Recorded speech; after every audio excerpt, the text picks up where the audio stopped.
ആക്രമിക്കപ്പെട്ട നടിക്ക് നീതി തേടി കേരളം. സാംസ്കാരിക പ്രവർത്തകർ തെരുവിലേക്ക്.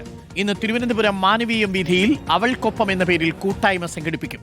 വൈകുന്നേരം 5 മണിക്കാണ് ഐക്യദാർഢ്യ സദസ്സ്. കോഴിക്കോട് മിഠായി തെരുവിലും കൂട്ടായ്മ സംഘടിപ്പിക്കും. അതേസമയം ദിലീപിനെതിരെ അതിജീവിതയുടെ അഭിഭാഷകർ രംഗത്തെത്തി.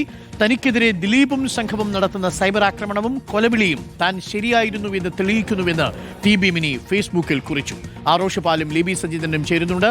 ആദ്യം റോഷിയിലേക്ക്. റോഷി, മാനവീയം വീഥിയിൽ ഇന്നിപ്പോൾ ഐക്യദാർഢ്യ സദസ്സുണ്ട്. കോഴിക്കോട്ടും മാനാഞ്ചിറയിലും ഐക്യദാർഢ്യ സദസ്സ് വരും. കൊച്ചിയിലും താമസിയാതെ ഐക്യദാർഢ്യ സദസ്സ് ഉണ്ടാകുമെന്ന് ഞാൻ മനസ്സിലാക്കുന്നു. നടി ആക്രമിക്കപ്പെട്ട കേസിൽ നടിക്ക് നീതി കിട്ടിയിട്ടില്ല എന്നാണ് കേരളം ഒരുമിച്ചു പറയുന്നത്, അല്ലേ റോഷി?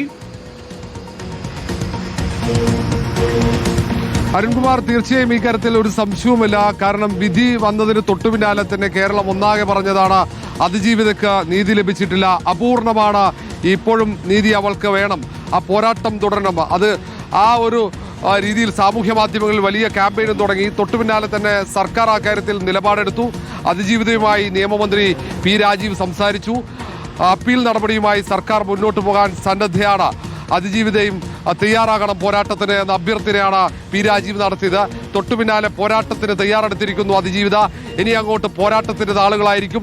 കഴിഞ്ഞ 8.5 വർഷക്കാലം അതിജീവിത നടത്തിയ പോരാട്ടം, അതിനൊപ്പം കേരളം ചേരുന്നു. അതിന്റെ തുടക്കമാണ് ഇന്ന് തിരുവനന്തപുരത്ത് മാനവീയം വീഥിയിൽ.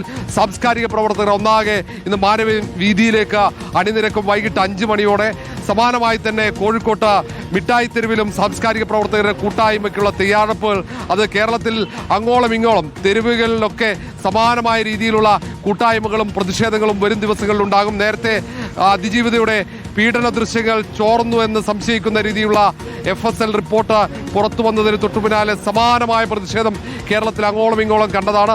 അതേപോലെ തന്നെയാണ് അതിജീവിതയുടെ പോരാട്ടത്തിന് ഐക്യദാർഢ്യം പ്രകടിപ്പിച്ചുകൊണ്ട് കേരളം ഉണരുകയാണ്. ഇനി അങ്ങോട്ട് ഒരുപക്ഷെ സമാനമായി സ്ത്രീകളും ഒപ്പം കുട്ടികളും അടക്കം തെരുവിലേക്ക് ഇറങ്ങുന്ന കാഴ്ചയാകും. അന്ന് വഞ്ചി സ്ക്വയറിലടക്കം പ്രതിഷേധമുണ്ടായിരുന്നു. ഹൈക്കോടതിക്ക് മുന്നിൽ CR നീലകണ്ഠൻ അടക്കമുള്ള ഒട്ടേറെ പേർ പ്രതിഷേധിച്ചപ്പോൾ അതിനെതിരെ അന്ന് കേസടക്കം രജിസ്റ്റർ ചെയ്ത സാഹചര്യമുണ്ടായിരുന്നു. അങ്ങനെ വലിയ രീതിയിലുള്ള പ്രതിഷേധത്തിന് കേരളം തയ്യാറെടുക്കുകയാണ്. Arunkumar. Okay, thank you Roshy.